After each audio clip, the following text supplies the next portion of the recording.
आपको लगता है मैं कलम कैसे उठाऊं? मेरे दिमाग में तो है पूरा राष्ट्रपति वाला पूरा चैप्टर, वो तो सब कुछ जानता हूँ, सारी शक्तियां उसके क्या क्या वो कर सकता है, लेकिन कलम नहीं उठ रही। तो मुझे सुनना था, चाहता था मैं बहुत दिनों से कि कैसे तैयारी स्टार्ट करे, कहाँ कैसे ही सिचुएशन आएगी, कहाँ पर रिग्रेट को दे।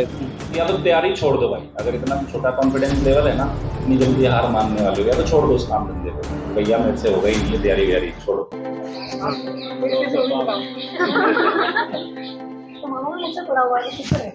प्रीलिम्स और मेंस में कैसे बैलेंस करें, उस पर मैं थोड़ा सा आपको इंसाइट देना चाहूंगा। देखो, एक एग्जाम का कैलेंडर होता है, एक डेट होगी कोई आज से 3 महीने बाद 4 महीने बाद की प्रीलिम्स की डेट, उसके 2 महीने बाद 3 महीने बाद मेंस की डेट होती है ना, और उसके बाद फिर आप इंटरव्यू के लिए अपने आप को प्रिपेयर करते हो। तो हमें अपनी तैयारी को ना ना तो 100% प्रीलिम्स ओरिएंटेड बनाना, और हम ये सोचते रहे साल भर 100% मेंस ओरिएंटेड करते रहे, वो दोनों में ही गड़बड़ होगी। जब हमें पता है आज से 6 महीने बाद प्रीलिम्स है, तो हम ये सोचेंगे अभी नेक्स्ट 3 मंथ में, अभी 6 महीने बाद, सपोज करो अभी हम सितंबर में है और हमारा प्रीलिम्स है फैब के अंदर, तो अब कैसे चलना है अपने को, मैं आपको उसको बताता हूँ। तो हम क्या करेंगे, अभी सितंबर, अक्टूबर, नवंबर, 3 महीने हम प्रीलिम्स और मेंस दोनों साथ लेके चलेंगे।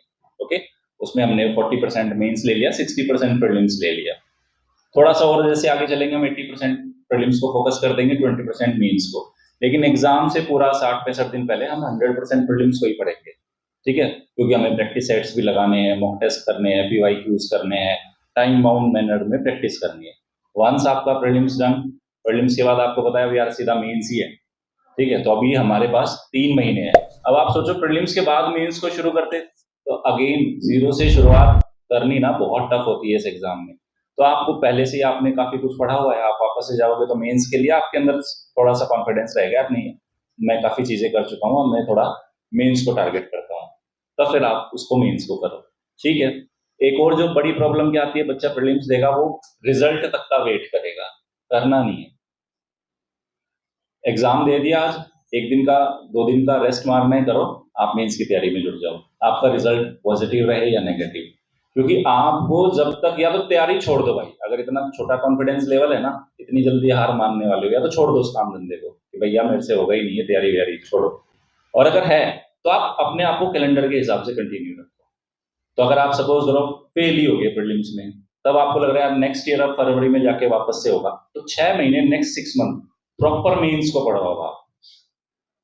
ठीक है, अपने आप को मेंस में ऐसा प्रिपेयर कर दो कि नेक्स्ट टाइम अगर प्रीलिम्स हुआ तो मेंस तो मेरा किसी भी कीमत पे नहीं रुकेगा, मतलब मेरी रैंक पक्की लगनी है। इतना अपने आप को स्ट्रांग बना के रखना। और रही आंसर राइटिंग वाली बात, सर ने बिल्कुल सही बोला, आपका कंटेंट पे कमांड होना चाहिए, और एट द सेम टाइम कुछ टेक्निक्स भी होती है। मतलब ऐसा होता है कि हम कई बार बच्चा कम कंटेंट से ज्यादा भी कर जाता है, तो कुछ टेक्निक्स भी है। कई बार बच्चे क्या होते हैं ना, कंटेंट बहुत है लेकिन आपको लिखना नहीं आता। आपको लगता है मैं कलम कैसे उठाऊं? मेरे दिमाग में तो है पूरा राष्ट्रपति वाला पूरा चैप्टर, वो तो सब कुछ जानता हूँ, सारी शक्तियां उसके क्या क्या वो कर सकता है, लेकिन कलम नहीं उठ रही। मुझे नहीं पता, मेरे को पहले अगर 100 शब्द का क्वेश्चन है तो मैं पहले 20 शब्द में मैं लिखूं क्या? तो वो पार्ट ऑफ ट्रेनिंग है, मतलब ये अभ्यास से आएगा। आप ये सोचो कि आज रात को ये सोच के सोए कि कल से मुझे आंसर राइटिंग आ जाएगी और मैं कलम चलाऊंगा और वो बिल्कुल दौड़ने लगेगी, नहीं दौड़ेगी। You will have to learn, उसको सिखाएंगे हम आपको प्रॉपर तरीके से। और ये पूरी एक बढ़िया जर्नी है, सलीके से मैनेज करो, अंधाधुंध मतलब ऐसे कि इधर को भी मत भागो। कैलेंडर सामने रखो, सिलेबस सामने रखो, और फिर डिसाइड करो कि मैं कैसे तोड़ना है मुझे इसको। ठीक है, जितना ज्यादा स्ट्रक्चर्ड रहोगे, जितना ज्यादा वेल प्लान तरीके से आगे चलोगे, ये रास्ता उतना आसान हो जाएगा। और जितना उल्टा सीधा दौड़ने की कोशिश करोगे, वो आपसे उतना ही दूर होना शुरू हो जाएगा ये। ठीक है, और जो भी करोगे मैं बस यही कहूंगा, उसको 3-4 साल लाइफ में देना, ताकि आपको उतना टाइम चाहिए कि मुझे ये करना है या मुझे ये छोड़ना है। 6 महीने में अगर आप पकड़ने छोड़ने वाला खेल खेलोगे तो मजा नहीं आएगा। मतलब आप लाइफ में पता होना चाहिए यार, मैंने वो छोड़ा तो क्यों छोड़ा, और मैंने वो किया तो क्यों किया। क्या कर रहे हो बच्चा? 12th किया है आपने? अभी 12th में हो आप? अरे वाह, क्या बात है। मतलब मैं, मुझे याद है सर, आज भी चंचल सर, मैं 26 साल का हो चुका था तब मुझे लगा कि मुझे IAS करना चाहिए, तब मैं उस तैयारी में गया। उससे पहले तो पता ही नहीं चलता था कि, मतलब कभी मैगजीन्स वगैरह में पढ़ लेते थे कि IAS IPS ऐसी कोई एग्जाम होता है। आज के बच्चे कितने एडवांस हैं, मतलब आप हमसे 8 साल आगे चल रहे हो। बहुत अच्छा, बहुत अच्छा। पूरे दिन काम करते हो तो ऐसा लगता है बस अब सोते रहे। ये लाइफ भी ऐसी है ना। कभी हमें लगता है कि बहुत कुछ कर लेंगे और कभी लगता है हमसे कुछ भी नहीं हो पाएगा। तो फिजिक्स में होता है एक साइन वेव, ऐसे चलती है जिंदगी। ठीक है, ये वाला फेज सबको अच्छा लगता है। जब ये आते हैं ना, उसमें असली व्यक्तित्व की पहचान नहीं होती है बच्चा। आप अपने एनर्जी को कलेक्ट करो और आप अब ये बोलना शुरू कर दो कि मुझसे नहीं होगा तो किससे होगा। Okay sir. और आप एक चीज बताओ, किसी एक कामयाब इंसान को बनाने में भी ऊपर वाले ने उतने ही सारे एलिमेंट यूज किए जितने आपके अंदर है। वही हवा, पानी, मिट्टी, फास्फोरस, कैल्शियम, सब कुछ है ना। अंबानी के अंदर भी सेम ही होगा। आप में और उसमें फर्क क्या है? इसको मजबूत बनाना है बस। Okay sir. अब अपने आप को ट्रेंड करो कि हर बार, जितनी बार आपको ये लगे ना मुझसे नहीं होगा, आप ये बोलो मुझसे ही होगा। हम सब ना सक्सेस के लिए तैयार कर रहे हैं अपने आप को। मेन प्रॉब्लम पता है क्या है? दुख को झेलने की हिम्मत नहीं है।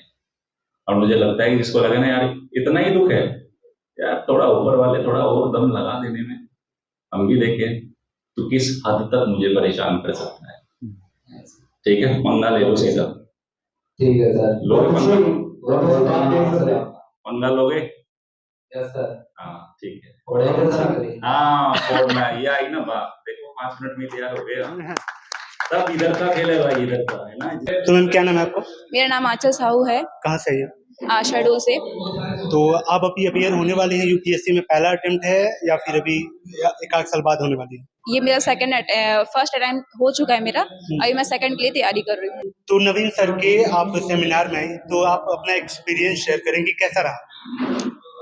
सेमिनार मुझे बहुत ही अच्छा लगा और एक्चुअली मैं पहले से उनसे पढ़ते आ रही हूँ। मैंने क्लास भी ली है उनकी ऑनलाइन, तो मुझे इनकी क्लास भी बहुत अच्छी लगती है। नवीन सर, चंचल सर हैं और भूपेंद्र सर हैं। इनकी क्लास ऑलरेडी मैं लेती हूँ, तो मुझे इनके क्लास भी बहुत अच्छे लगते हैं। पर मुझे लगता है कि जैसे ऑनलाइन पढ़ाई तो होती है, पर वहाँ खुद के टाइम मैनेजमेंट करना और ऑल टाइम आपको मोटिवेट रखना अपने आप को, इसमें थोड़ी दिक्कत आती है। तो मुझे लगता है कि मुझे ऑफलाइन देखना चाहिए, इसलिए मैं सेमिनार अटेंड करने आई तो मैम थी। कहाँ से आप आए हो? शहडोल मध्य प्रदेश। कितना दूर है यहाँ से? समथिंग शहडोल यहाँ से 800 किलोमीटर पे है। तो 800 किलोमीटर दूर से यहाँ आप आए हो, क्या क्वेश्चन पूछने आए थे? ऐसा क्या था? मुझे पहली या बात फिर तो सर लोग खींच के लेके आए? मुझे तो पहली बात तो सर से मिलना था। ओके। मुझे लग रहा था कि नहीं मुझे जाना चाहिए और उनकी बातें मुझे अच्छी लगती है, तो मैं इस वजह से आई थी। और मुझे कोचिंग के बारे में भी जानना था, ऑनलाइन कोचिंग के बारे में। ओके, तो बहुत सारे क्वेश्चन जो आपने पूछे सेटिस्फाइड है? हाँ, मैं अपने क्वेश्चन मैंने सर से की और मुझे लगा कि उन्होंने बहुत अच्छे से आंसर दिया। Wish you all the best आपकी जर्नी। Thank you sir. मेरा नाम ऋषि कुमावत है। मैं विनोद गुर्जर। कहाँ से?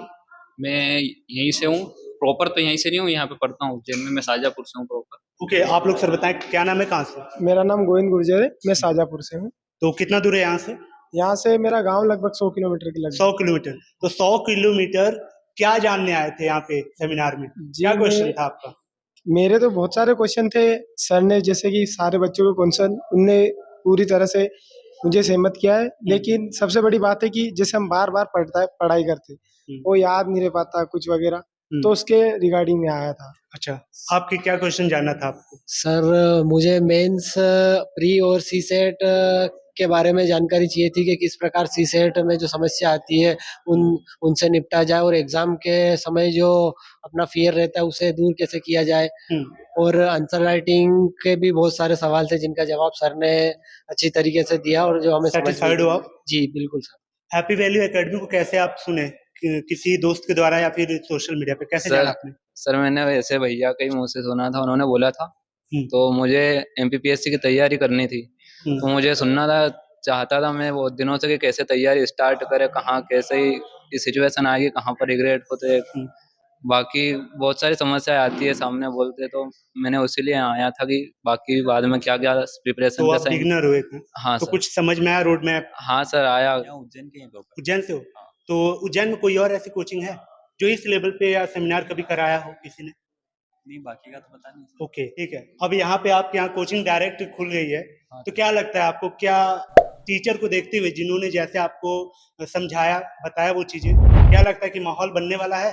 हाँ सर, मुझे लगता है काफी अच्छी रहेगी यहाँ की प्रिपरेशन और बिगिनर्स के लिए सर काफी अच्छी जगह संस्थान रहेगी। हैप्पी वैली आपके उज्जैन में सिविल सर्विस की तैयारी के लिए आई है, तो इससे आप लोग हैप्पी हो? हाँ सर, या आपके काफी। टीचर से खुश थे आप? हाँ सर, अभी आई है तो काफी फायदा भी मिलेगा इससे। होप आप लोग की जर्नी काफ़ी अच्छी हो और मैं wish you all the best आपकी जर्नी के लिए। होप गाइस ये वीडियो आपको वैल्यूएबल लगी हो। ये कुछ एस्पिरेंट थे जिनका एक्सपीरियंस क्या रहा उन्होंने शेयर किया। यहाँ पे चंचल सर जी और आपके नवीन सर, भूपेंद्र सर, ऐसे बहुत से पर्सनालिटी हैं जिन्होंने बहुत लंबा एक्सपीरियंस उनका रहा इस यूपीएससी की जर्नी में। तो कैसी लगी वीडियो? होप यहाँ पे उज्जैन में ये बहुत ही बेस्ट कंटेंट के साथ उतरी है टीम। मिलते हैं किसी और ऐसी शानदार वीडियो में, तब तक के लिए thank you so much and bye bye. Wish you all the best.